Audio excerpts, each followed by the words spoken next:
Hello guys. आज मैं mathematics का एक टॉपिक लेकर आया हूँ, सांख्यिकी। स्टैटिस्टिक्स कहते हैं, ठीक है। सांख्यिकी के अंदर क्या होता है? सांख्यिकी के अंदर बड़े बड़े आंकड़े दिए होते हैं, उन आंकड़ों का हमें हल निकालना होता है। क्योंकि छोटे छोटे आंकड़ों के लिए तो हम निकाल लेते हैं, लेकिन बड़े बड़े आंकड़े होते हैं उनका हम साधारण निकाल नहीं सकते। तो उनके लिए एक हमारे को माध्य दिया होता है। माध्य का अर्थ क्या होता है? सांख्यिकी के अंदर मेन टॉपिक माध्य आता है। पहले माध्य के अंदर क्या होता है? किसी संख्या का मान लो औसत निकालो, मध्य निकालो, एक ही बात है। जैसे आपको कोई संख्या दे दी 5 7 6, इसका माध्य निकालो। तो इसको माध्य निकालने के लिए आप क्या करोगे? तीनों संख्याओं का क्या करोगे? योग करोगे। 5 + 7 + 6 अपॉन जितनी संख्या उतनी संख्या का भाग दोगे। तो ये क्या हुआ? एक माध्य और औसत क्या हुआ? एक ही बात हुई, ठीक है। तो जितना माध्य मतलब होता है औसत। जितनी संख्या दे रखी है आपको, संख्याओं का योग बटे संख्याओं की संख्या। कितनी संख्या है? ऊपर टोटल पदों का योग कितना है? जैसे कितने हो गए? ये 7 5 12 12 और 6 18 18 अपॉन 3 6 3 18 6 ऐसा क्या आ गया? माध्य आ गया। ये क्या होता है? औसत होता है, ठीक है।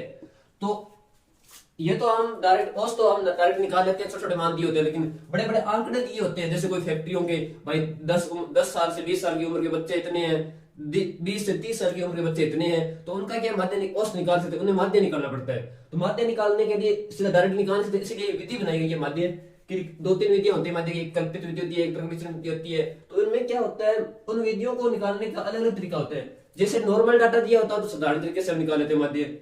यदि डाटा बड़ा दे दिया है तो हम उसको डाटा को छोटा करने के लिए प्रकृति विचलन विधि और कल्पित विधि का यूज करते हैं। वो उसके अकॉर्डिंग होता है कि डाटा कैसे दिया गया है, और आंसर तीनों विधियों से सेम आएगा। तो उसके अंदर आपको देखना है कि कौन सी विधि का यूज करें कि डाटा छोटा हो जाए और हमारा उत्तर जल्दी आ जाए। तो आपको माध्य समझ आया है कि माध्य का अर्थ होता है मीन। माध्य इंग्लिश में मीन कहते हैं संख्याओं का योग बटे संख्याओं की संख्या। चाहे आपको कितना भी दे दे, जैसे आपको मान लो दे दिया छात्रों की संख्या दे दी, ठीक है, छात्रों की संख्या, ठीक है, 5 7 6 8। ये तो आप क्लास की संख्या देती है यहाँ पे। भाई लड़कों की संख्या है, लड़कों की संख्या, ठीक है, लड़कों की संख्या। कौन सी क्लास में कितने लड़के हैं? 5वीं क्लास के लड़के हैं ये, और 5वीं क्लास में 5 लड़के हैं। 7वीं कितने हैं? 2 लड़के हैं। 6वीं में कितने हैं? 3 लड़के हैं। 8वीं में कितने हैं? 2 लड़के हैं। तो इनका माध्य निकालना मेरे को। माध्य निकालने क्या होगा? ये हमारे को इनका आपसे मल्टीपल होता है, ठीक। इसे आप x मान लो, इसे f मान लो। जो संख्या जितनी बार पुनरावृत्ति होती है ना, उसे हम बारंबारता कहते हैं। माध्य के अंदर एक सबसे बड़ा टॉपिक है बारंबारता। बारंबारता कहते हैं किसे? बारंबारता उसे कहते हैं जितने बार आपको ये चर होता है आपका, जब रिपीट होता है ना, जितना चर रिपीट होगा उसकी बारंबारता कहलाती है। ये f है, ये 5 बार रिपीट हो रहा है, तो ये क्या होगा? ये इसकी बारंबारता हुई। यहाँ पे fx क्या आएगा? 25 14 18 और 6 दूनी 6 8 16। इसका योग करो, कितना आता है? योग करने के बाद जितनी संख्याओं का योग देते हैं सिग्मा, समेशन बोल, समेशन का होता है सम। जितनी समेशन दे रखा है आपको fx अपॉन fx, यहां से आप इसका योग करके निकाल सकते हो, ठीक है। 6 8 14 14 18 18 5 23 अक्सर 2 2 3 4 5 6 7, ज्यादा हो गया 7 73 आएगा, ठीक है। तो 73 अपॉन संख्या का योग कितना है? 5 2 7 7 8 9 10 11 12। तो समेशन ये कितना हो गया? 73 अपॉन 12। ये आपका मीन आ गया। जितने पॉइंटों में जाता बार की 72 बचेगा 1 लगाया पॉइंट 0 12 कम 12 8 96 आगे 0 12 8 96, यानी 6 पॉइंट समथिंग उत्तर आ गया, ठीक। ये आपका मीन आ गया। तो साधारण आपको दे दे तो संख्या, तो आप सीधा डायरेक्ट मीन माध्य निकाल सकते हो, ठीक है। ये हमारी, और आपको यदि बड़े बड़े आंकड़े देते, ठीक है, उसका हम माध्य कैसे निकालते हैं? देखो अभी ये मैंने एक डाटा तैयार कर लिया है। महिलाओं की संख्या दे दी, यहाँ पे राज्यों की संख्या देती। तो महिलाओं की संख्या 35 साल से 35 साल की उम्र की महिलाओं की है, वो 6 है। 6 राज्यों में इतनी महिलाएं, राज्यों की संख्या दी, इस राज्य में इतनी महिलाएं, ठीक है। ये 25 से 35 आपको दे दी, पुनरावृत्ति हो रही है, ठीक है। तो आपको अभी मैंने बातें बताया वो प्रत्यक्ष विधि का था। जैसे आपने संख्याओं का योग किया, संख्याओं की संख्या, संख्याओं का योग यानी आपसे मल्टीपल करके उसे ऐसे कर सकते हैं f1x + f2x2 + f1x संख्या का योग।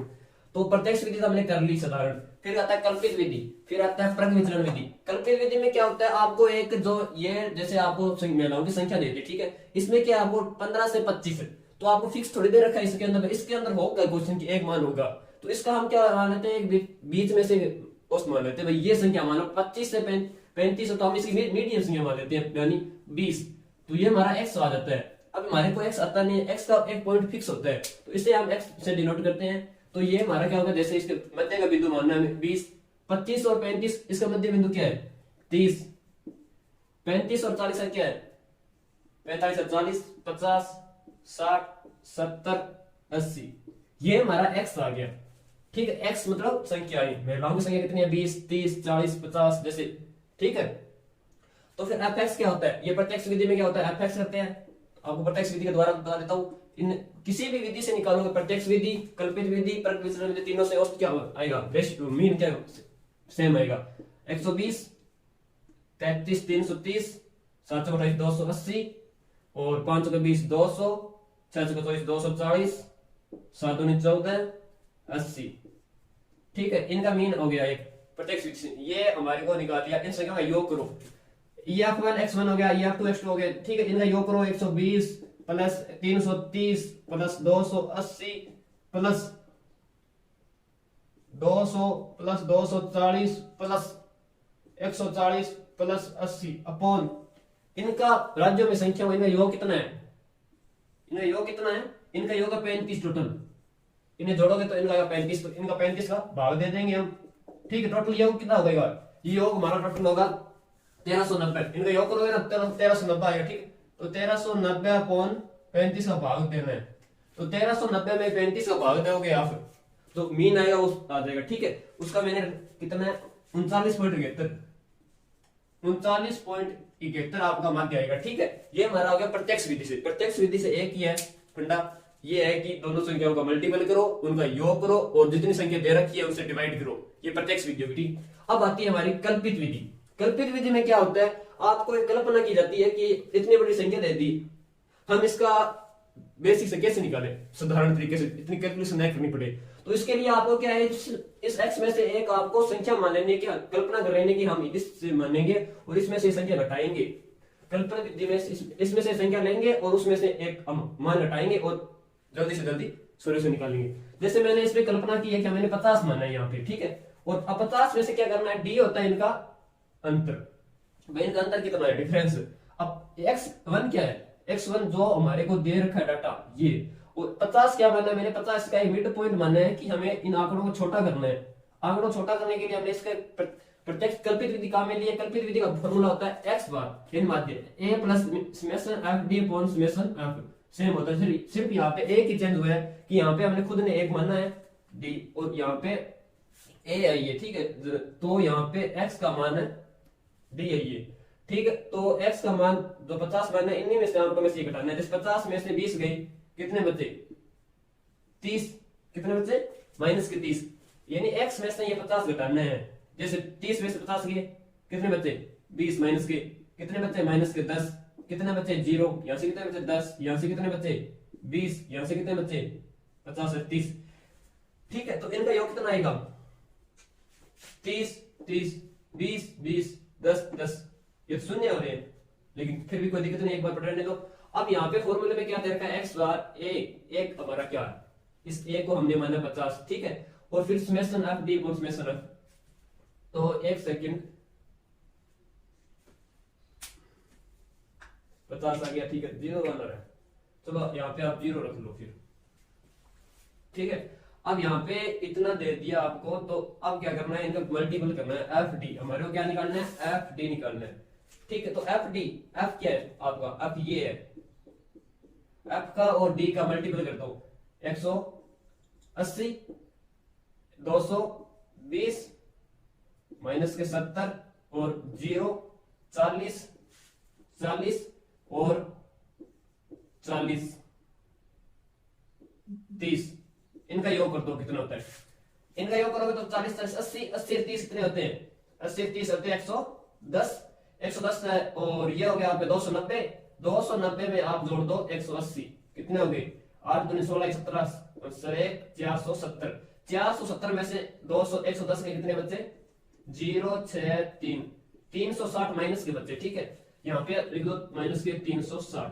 अब क्या आता है यहाँ पे आओ ए कितना दिया आपने कौन सी मान की कल्पना किया 50 की तो यहाँ पे समेशन x बार बराबर 50 प्लस यहाँ पे कितना आया अपना समेशन f डी कितना है आपका आया माइनस के 360 तो माइनस के 360 लिखो अपॉन समेशन f कितना है समेशन f तो सेम ही है 35 का 35 तो 360 में से 50 से कितने बच्चे 310 अपॉन 35 तो 310 अपॉन 35 बच्चे हैं तो इसका हम भाग देंगे तो ये सेम रेशियो आएगा 39.71 ठीक है तो ये हमारा सेम आ गया इसमें भाग दोगे आप 310 का तो 35 का तो इसका क्या आएगा सेम आएगा ठीक है तो हमारी ये कल्पित विधि समझ में आई। कल्पित विधि में एक ही फंडा है कि मीन मान मतलब एक छोटे करने के लिए इन आंकड़ों को छोटा करने के लिए ताकि गुना करे तो कोई समस्या ना हो भाग देने कोई समस्या ना हो इसलिए कल्पना करके इस x में से एक पॉइंट मान लिया 50 कोई भी मान लो 30 मान लो 40 मान लो कोई भी मान लो ठीक है और उसमें से x डी मतलब अंतर डिफरेंस कितना इनका x माइनस जितना आपको मीन मान है यानी यहाँ पे ऐसा आता है du1 बराबर x माइनस a जो कल्पना की जाती है उसका मान आता है ठीक है फिर इनका क्या आता है f डी मल्टीपल करना पड़ेगा क्योंकि उस मीन निकाल रहे मजे कर रहे हैं तो ये आपकी कल्पित का सोल्यूशन आ गया ठीक है। अब आता है तर्क विधि। अब क्या आंकड़े बहुत बड़े दे दिए आपको बहुत बड़े बड़े आंकड़े दे दिए उसके अंदर आपको कल्पित विधि का भी यूज नहीं हो रहा है उनका भी सोल्यूशन नहीं हो रहा है से तो तर्क विधि के अंदर क्या होता है एक आपको मीन तो माना जाता है इनका यूज का लेकिन इस मीन के अंदर एक हाइट होती है ये जैसे 10 15 से 25 25 से 20 दिन हाइट कितनी है 10 का अंतर है इससे बोलता है हाइट इन्हें हाइट कितनी आ गई 10 ये होती है हाइट इनके बीच का अंतर होता है नीचे हाइट बोलते हैं ठीक है। तो उस तर्क विधि के अंदर क्या होता है x bar a plus a का आपको पता है मिनिमम डिमांड है इस x का फिर से x यू अपॉन स्मिथ एक इनटू x x ये हो गया आपका तो f में क्या होता है f को होता है कि इसको x minus a upon x का यानी u बराबर x minus a upon x ये आंकड़े बहुत छोटे हो गए उससे भी क्या आता है कि बिल्कुल भी हमें पूरा मालूम रखना है ठीक है। तो इसके ऊपर क्या है u बराबर क्या है x minus a x same है ये ठीक है 20 में से 50 से कितने बचे माइनस 31 के अंदर सवाल कितना है माइनस 30 और ये फॉर्मूला आपका x minus a upon x ठीक है। फिर माइनस 30 में से कितने 50 कितने बचे माइनस 30 के अंदर सवाल कितना है माइनस 2 यहाँ पर 40 में से 50 में 40 माइनस 50 अपॉन 10 कितने बचे 10 को 10 लग गया माइनस का यहाँ पे आएगा 0 50 से 50 ये 0 फिर यहाँ पे से है यहाँ पे 20 से ये भी गलत है 20 बराबर लगे 2 0 है ठीक। अब आपको क्या करना है x u यानी इसका मल्टीपल बदलना है तो इसका मल्टीपल होगा सही होगा तो आपके साथ u का ये वाला u है ठीक है। अब क्या इसका इसके साथ भाग दिया चाहे 18 देंगे बस 7 का ऐसा 7 यहाँ पे 0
Gracias.